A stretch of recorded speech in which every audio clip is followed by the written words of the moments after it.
Okay, take number 3 of this thing. Hopefully this works. Welcome everyone to some Demise Talks Crawl. We're going to be talking today about 15 rune games, and we're going to try to demystify them. For those of you guys that... I'm pretty sure that everyone on this channel is fairly aware of the fact, because, you know, you've looked up resources, that 15 runes are a big topic of discussion, argument, conversation, whatever you want to call it, discourse, if you will, in the crawl community. It's all about having a 15 rune or not, whether or not it's important, whether or not they're relevant to your status, and whether or not they're actually difficult. So today I want to talk about demystifying that, unglorifying, unexaggerating, I guess, the power of 15 runes and the worthlessness of 15 runes from both sides. Today I am going to specifically be kind of a little bit on the neutral end. I'll try to be as objective as possible. Do not think that I'm trying to push an agenda here. I will do that in the last slide, so don't worry about that, okay? So yeah, this is a big conversation in crawl, and I got a stroke of inspiration when I saw a textbook, so, you know, I decided to, hey, why not take a look at this a little bit more theoretically, more analytically, I guess. So this will be a new player video with a lot of old player, with a lot of good theories so that old players can also appreciate and explain better how 15 runes work. Because I honestly feel like the reason why this kind of thing is so heavily contested is the fact that there seems to be kind of a circle jerk between veteran players and new players. New players spontaneously come up with the idea that 15 runes are really great, and then to counter circle jerk, veteran players will just completely downplay 15 runes, and it fucks with the entire conversation. It's not a very happy conversation to have. It tends to be quite aggressive. It's like almost talking down to a new player about 15 runes. So I want to have a little bit more time to explain new and old to everyone alike how we can think about 15 rune games from now on. So the first question that new players would have is, what is a 15 rune? And I'm going to come through here. So a 15 rune game is what is known as a 100% completion. Technically not, because there is ziggurats, but let's not talk about that yet.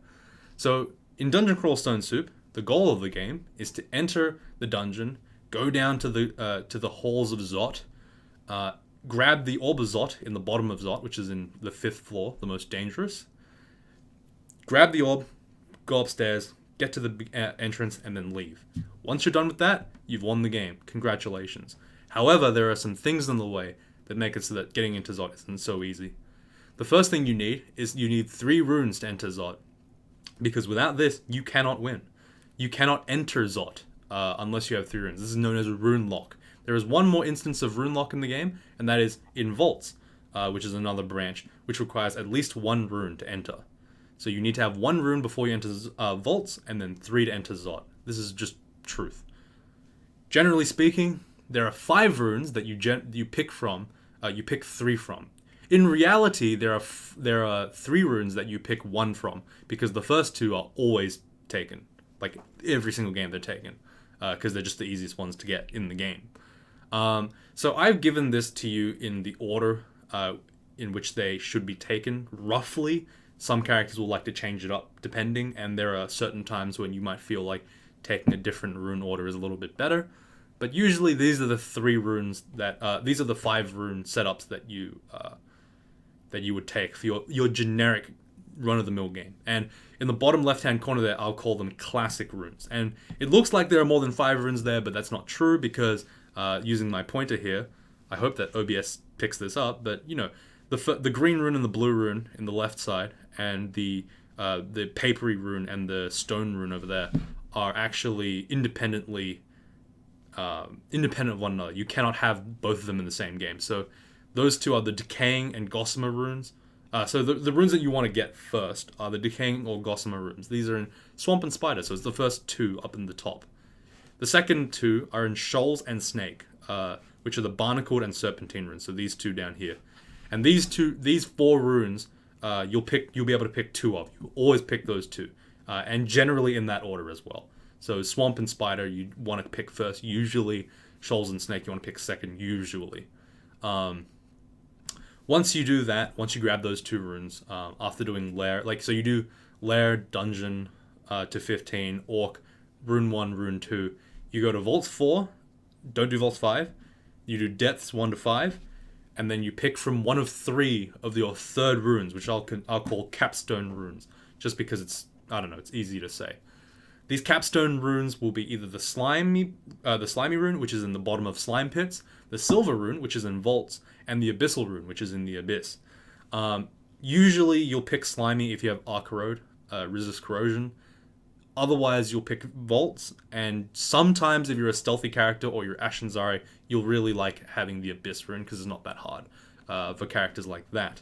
Generally high regen characters or characters with a lot of teleport or characters that are faster than usual enjoy the abyss.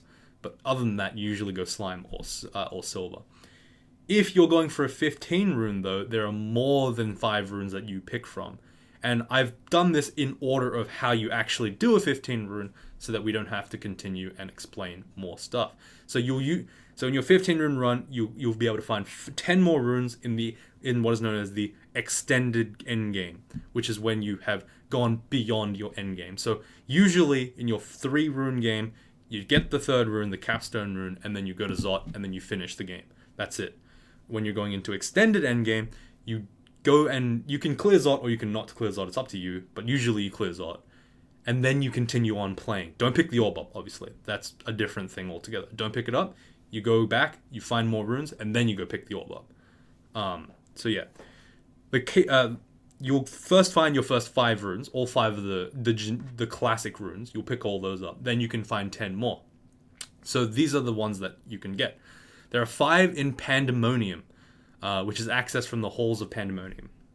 And these are the glowing, fiery, magical, dark, and demonic runes. Now, in this area, you'll tend to find... this is the most classic part, I think, of Extended, in my opinion. I enjoy this part of Pan the most, of the Extended Endgame the most. It's pretty interesting. It's fun. I will try not to spoil it too much, but effectively this is how it works. Every Pandemonium floor has one Panlord in it, in each one.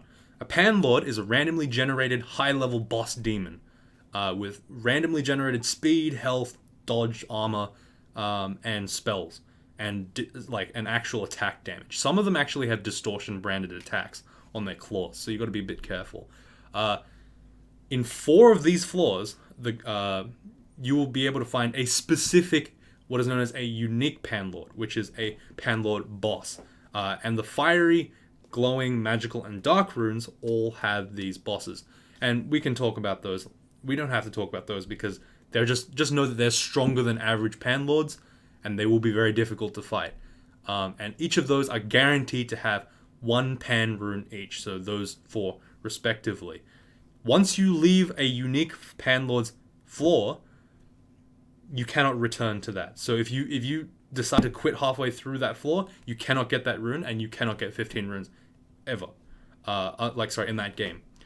Furthermore, if you don't kill the Panlord, but you grab the rune, they will actually follow you through Pan floors, and you'll find them every so often stalking you in Pan. They'll also stalk you on the orb run.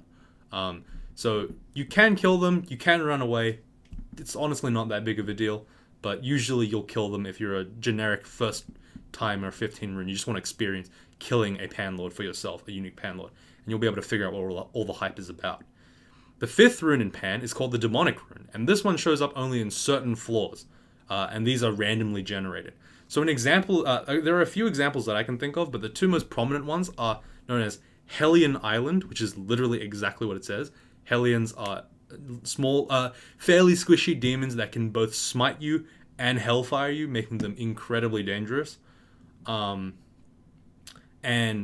on top of that, there's the Holy Pan floor, which has a bunch of angels, a seraph, and a whole bunch of like holy enemies, like pearl dragons and those deer and the cherubs and a bunch of other things like an Ophan, I think it is. But yeah, those kind of floors will have demonic runes in them. Generally speaking, Pandemonium is fairly interesting, I guess, for a bit until you spend a lot of time in there, and then you're like, wow, this is frustrating.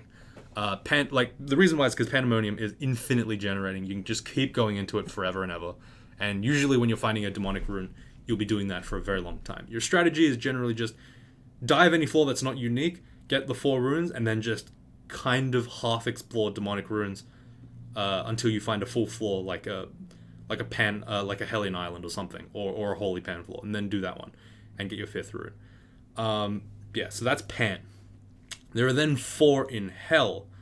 Hell has 4 runes: the Obsidian, Bone, Iron, Icy rune.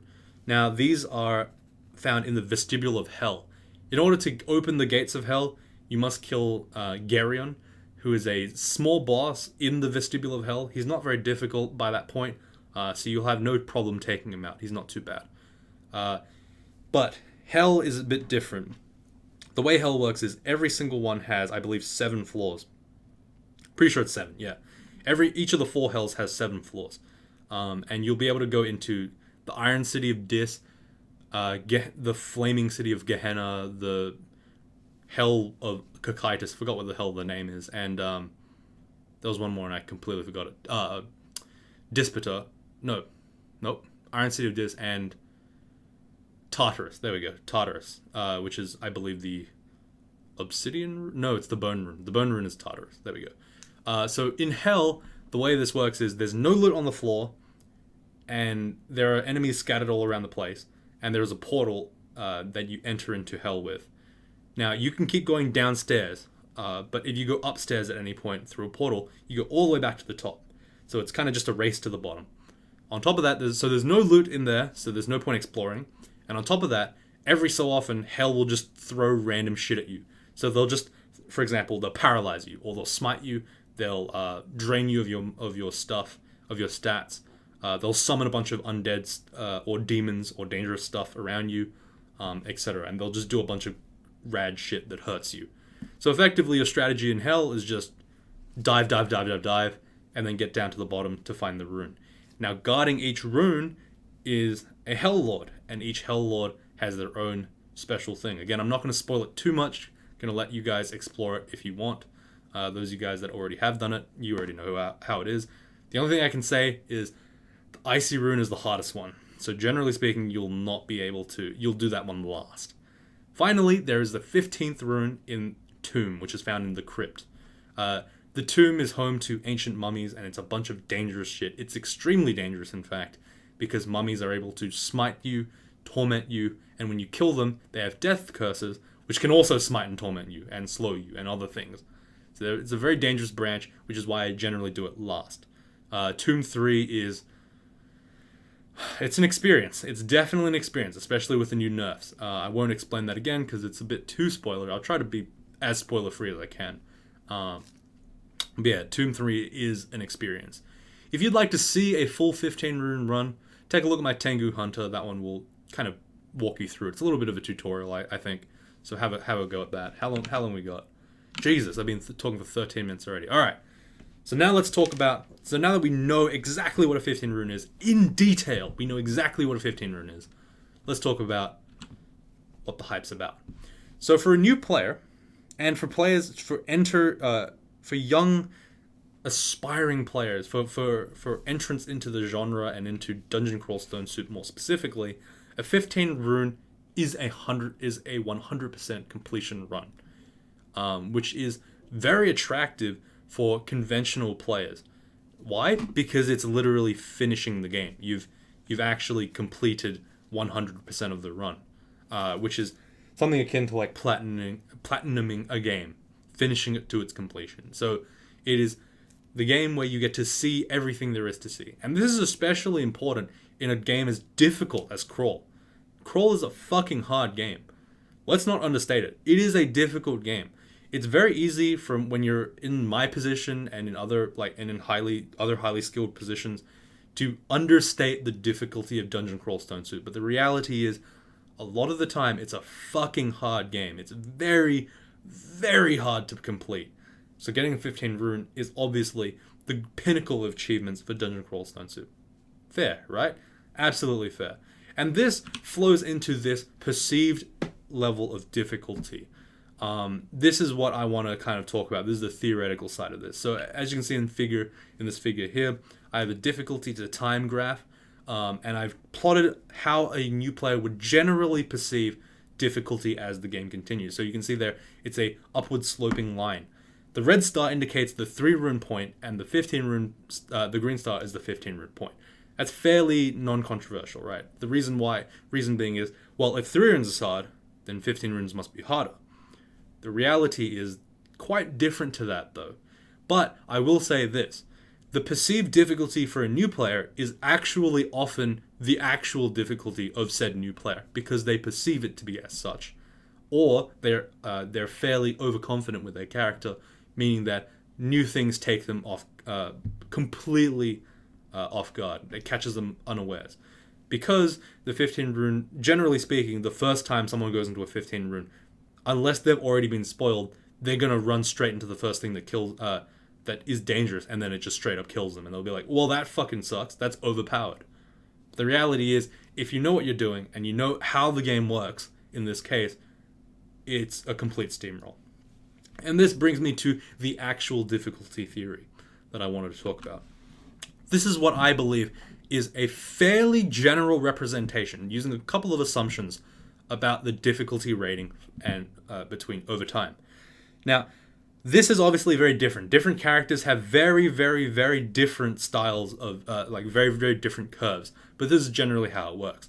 At the beginning, and people like Z will agree with me, the early game is almost certainly the hardest part of the game. You have almost no resources and you're struggling to survive. D1 is often a crapshoot. You just have no way of protecting yourself against bullshit. If something out of depth hits you on D2, you're fucking dead half the time. A lot of the time, unless you're really careful, this is going to happen. As you get further and further into the game, you get more and more resources, your character starts picking up power, your god starts increasing and helping you out, and you hit this kind of sweet spot post-lair where the game is very straightforward. It's fairly straightforward. I think this is between about lair 3 and 4 through to about, D15, Orc, Rune 1. Generally, all that is fairly straightforward. And again, this is assuming a cookie-cutter character, no bullshit, no difficulty spikes, no weak points. For example, my Menace run that's on the channel right now, that run is actually weaker in lair because Recite doesn't work if you play as Zin. It doesn't work on animals, so it kind of sucks. But yeah, once you get past that point, you get to the Vault's depth and 3 rune area generally, and this is where the difficulty starts to spike up a little bit. And this is when you have to go through Zot, and then you have to complete the game. That's where the difficulty kind of peaks. Now, I've specifically not put this at the peak here to indicate that there is actually a small bump up in difficulty potentially when you first transition to 15 runes. This isn't super accurate. Like I said, this is a very generic, very general graph, so don't take it literally. But it is kind of going to plateau past the 3 rune point, and then it's going to go down in difficulty past the 15 rune point, ending with about here. As you can see, the 3 rune and the 15 rune point is fairly similar in difficulty, but the reality is there's actually not as much of a linear change as with this original diagram. The reality is an experienced player will actually experience this drop-off in difficulty as the game goes on. And this is fairly straightforward. So why do I say that this is the case? Why do I say that this is valid? And of course, this is my own understanding of it, and there are definitely people who would disagree, but I don't think that it's that controversial. Usually those who are experienced will have this same line of reasoning, but I'm trying to put it into words for the first time, like academically almost. So you'll have to forgive me if there are a couple of holes. You may poke it. You honestly are welcome to poke holes in my argument. I'm willing to discuss this further in the comments below. But the first thing is marginal difficulty will drop after a 3 to 5 rune due to opportunity cost disappearing in the long run. So in my previous Demise Talks Crawl, I talked about opportunity cost and how it works. If you didn't watch that video, basically it's like this. If I train A, I can't train B. Or if I train A a lot, I can't train B as much, right? That's more accurate to say, because you can actually split between stuff. Resources are actually relevant in 3 to 5 rune games. However, as you continue on to 15 runes, these things disappear because you have so much EXP that you can have every choice that you want at once. In addition, even god choices become irrelevant past this point because conversion is possible. So going from Aquara to the Shining One is the most classic example, but there actually are like things like Aquara to McLeb. You can actually do that as well. Or Aquara to... yeah, that's about it really. Or Zin, for example. You can choose to pick a god that is completely different to your original game plan, so you don't have that opportunity cost. In addition to this, your sensible restrictions on time pressure are now gone. And this is part of that opportunity cost. Pandemonium, Ziggurats, and Abyss are all infinite and can be scummed. They usually aren't by players that are actually willing to play the game, but for new players, definitely they will be scummed to some degree. It's a bad tactic, it's terrible, it's not fun, and it just grinds the game out. But if you really wanted to, you could get infinitely stronger just by doing that forever. My friend Mega Slime, who I have mentioned a lot on the channel, actually did this in one of his Minotaur runs. A little later into the game, obviously, he was very good at the time. But he completed like 20 something Ziggurats, and he just had like every single unique like unran art in the game, and he was just like, I guess I'm done. I guess I finished the game. Like there's nothing else to do. He was casting level 9 spells in like crystal plate armor, and that's just ridiculous, right? But that's exactly what happens in 15 runes. You can do that. Everything, all the fundamental notions of Crawl, all the difficult parts of Crawl get removed because you can just do everything. You can be a stealthy, heavy armored mage if you want to. It's all up to you. It's all up to what you want to train. There's no time factor, which is a fairly interesting thing. On top of that, we have things like spoilers, which make dealing with enemies in Extended really solve strategies. You have specific characters that are designed to deal with them painlessly, and on top of that, you can railroad your characters into them regardless of RNG, because again, the opportunity cost, the long run constraints, they disappear. The short run constraints disappear. The 3-run constraints are all gone. All your RNG is guaranteed because you're eventually going to find something. It's not like the game's just going to withhold, like, I don't know, your Executioner's Axe for 45 hours. You can just keep doing it until you find one, right? So it's really hard to say you can't do that. So just a couple of archetypes for those of you 15 runers that want to try it. Here's a couple that I just kind of whipped up. So you got generally a big sustained melee tank guy, usually McLeb tier. So you kill guys, you kill demons, and then you gain a bunch of health, and then you just keep doing that forever with a melee weapon. And it's badass. It's really strong. Very, very consistent, very powerful. Stabber guy, usually ninjaing stuff. So these tend to be more high skill cap, kind of, sort of. You get 27 stealth, you run around, and you just kind of apport a rune, steal it, run away. That's it. You never fight anything. You just run. These tend to actually be fairly interesting, but, you know, after the 10th one, you're kind of like, Alright, let's not do that again. And finally, you got your mage guy with a level 9 spell. Usually Firestorm, and you go Vehemit, and you just blast the shit out of everything in sight, and then that's it. And you kill enemies with true, like, semi-irresistible, massive AoE, high damage spells with a shitload of mana regen through a Crystal Ball of Energy, a Staff of Channeling, or a Staff of Wukard Mu, or Sith Moon of Channeling if you're a weirdo, and a bunch of mana regen from Vehemit. So that's like, those are like the 3 archetypes that you can really easily railroad your character into in like the 15 rune run. It's definitely doable for a lot of them. And these things are kind of, I'm going to contrast that now with 3 rune runs, right? What makes 3 rune runs not as worthless as some 15 rune purists will say? Well, again, at a 3 rune run game, your marginal difficulty is at its peak. It plateaus after, and then it drops.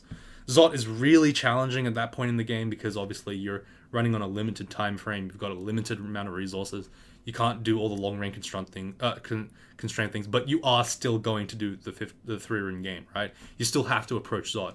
In the 15 rune game, you can actually just keep doing the extended game until you get strong enough to just blow away Zot, and then you can just return to Zot, or you can just never do it until the 15th rune, and then just blow through it with like no difficulty at all.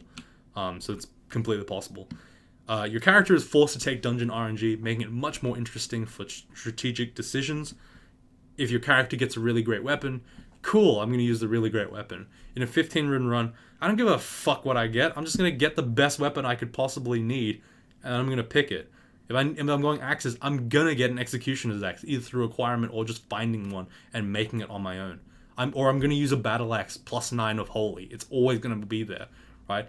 What's the chance of you not finding a holy battle axe? Oh, sorry, a regular battle axe, enchanting it up, and then making TSO force it to be holy. Like, it's going to happen. It's guaranteed to happen, basically. There's a very small minimum of, there's a very high minimum of power that your character can expect in a 15 rune game, which makes it a little bit different from 3 rune games. And finally, you can create characters that are designed to expire in 3 runes, and after this point, they go back to that convergence part in this railroading thing.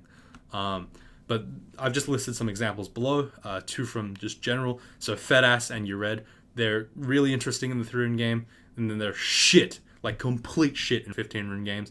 So you have to switch. You're basically forced to switch, and then you just go straight into like some generic solve strategy. You don't ever go. You wouldn't pick like a character like, oh, let's go to Trog. Let's go Ured into Trog for 15 runes. Why would you bother, right? Like, there's no point. Pick the shining one. Pick McCleb, whatever you want. Just pick one of those good gods, right? Those badass gods. But there are some strategies that I have done personally that would not have worked in the 3 rune game. An example of this is my broken one-shot strategy, my club strategy, in which I picked up a club on D1, and then I used the club to kill enemies. That's it. That was literally the strategy. And my character would not have survived in a 15 rune run because the club is not a very great weapon in extended. It's absolutely godlike in a 3 rune run. Hope you check it out.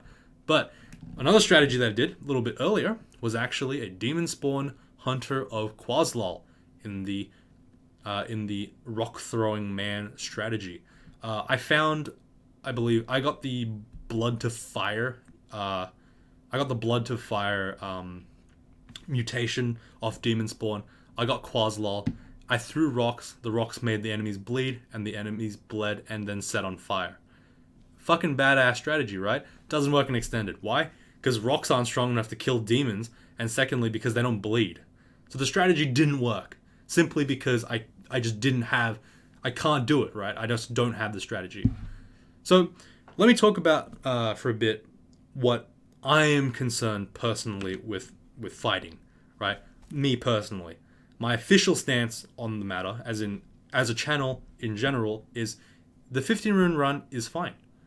But I would not suggest doing it as a first win. You do it when you're comfortable with the idea of winning. So going all the way back here, this is going back to achievement.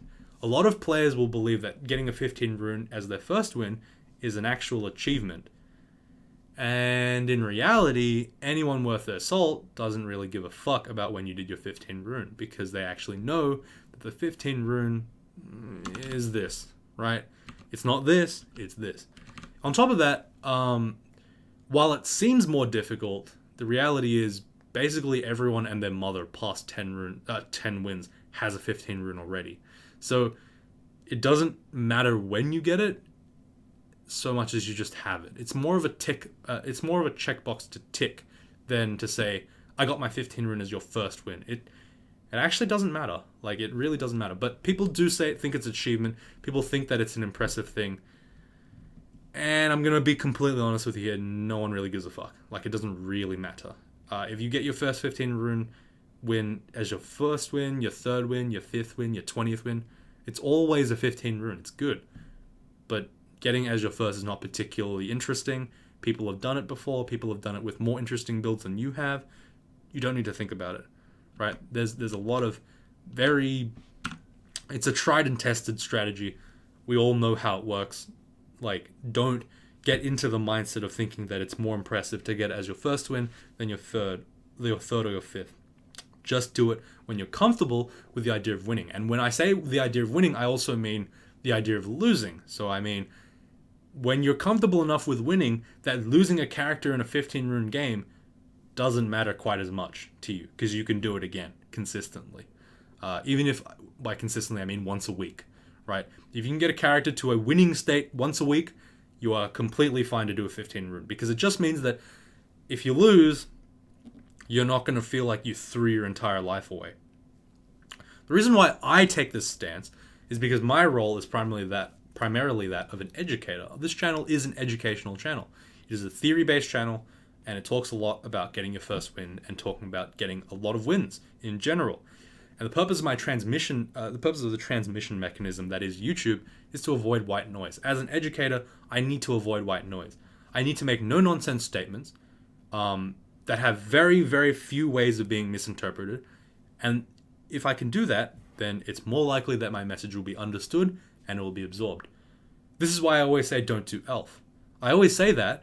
I do elf anyway. Why do I say don't do elf? Because it will prevent someone from dying, and that's important, right? Like, don't... And, like, I always talk about this with people like Reels, who overcomplicate a simple situation. It's absolutely fine to make optimizations that do make a situation better, yes. But what's more important is to remember to do any of the things that I tell you to do. And if I tell you to do everything that Reels tells you to do, you're not really going to remember it for the next time. Or your character is going to be hilariously unfun because you're stacking optimization on top of optimization. That can come later when you're a little bit more experienced. But for a new player, it's much more important to just say, no nonsense, here's what you need to know, and then don't worry about the rest. So my stance will forever be, don't do 15 runes as your first win, because it's how I have to say it. What I say in to the side, if you really do want to do it, and you only give a shit about 15 runes, that's completely fine. But I suggest you have a go.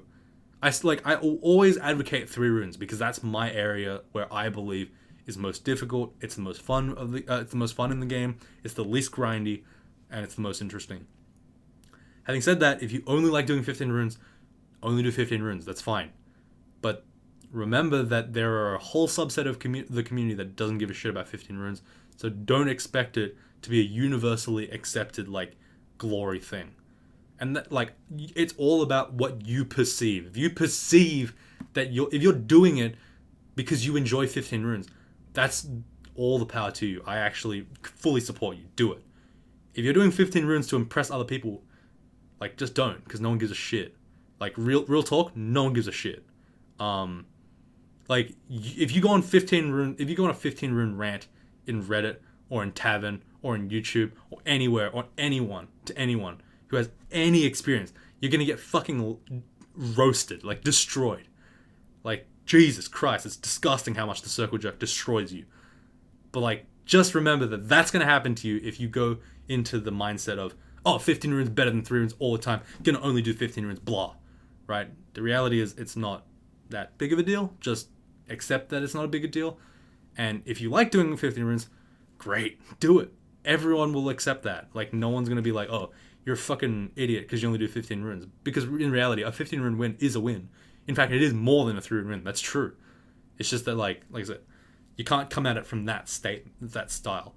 But yeah, for a new player, 15 runes do increase the likelihood of dying. Why? Because you're going to be exposed to a whole bunch of new shit. If you're not spoiled completely, then you might end up, eating a dick from not eating a dick.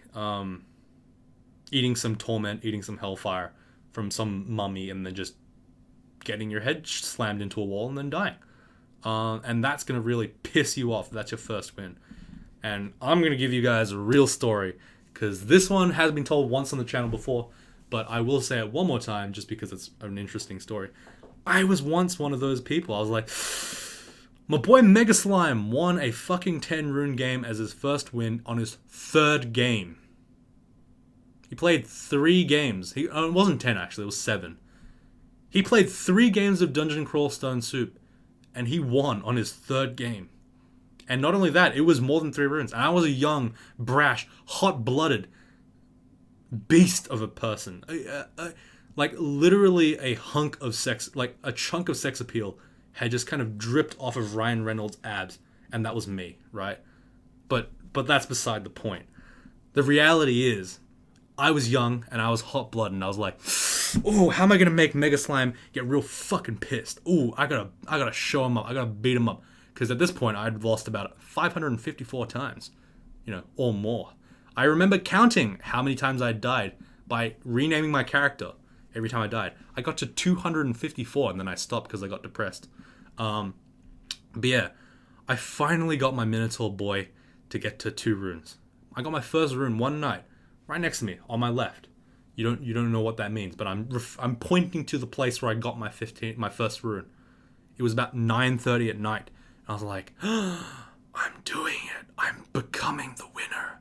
My Minotaur Berserker, or my Minotaur Gladiator, I think it was Minotaur Berserker actually, was a great warrior. He had a stave. He was using staves, larger tanks. He had a larger tank of speed. Fucking sick weapon, badass weapon. Ripped through snake, ripped through swamp, and I was like, I had the bloodlust in my eyes. I was like, oh my god, I can do this. I can get a 15 rune. And guess how badly Mega Slime would react to that when I took his fucking 7 rune win and completely overshowed him. Not knowing at the time that he'd actually just completed a 15 rune run. Didn't know that. But that's another story.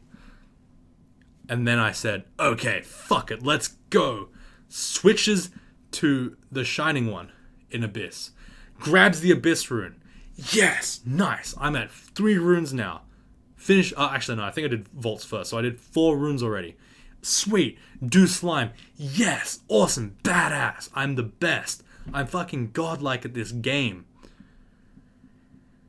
I'm gonna admit it. I scummed the Abyss. I sat there for 40 fucking K turns trying to find more food, trying to find more resources.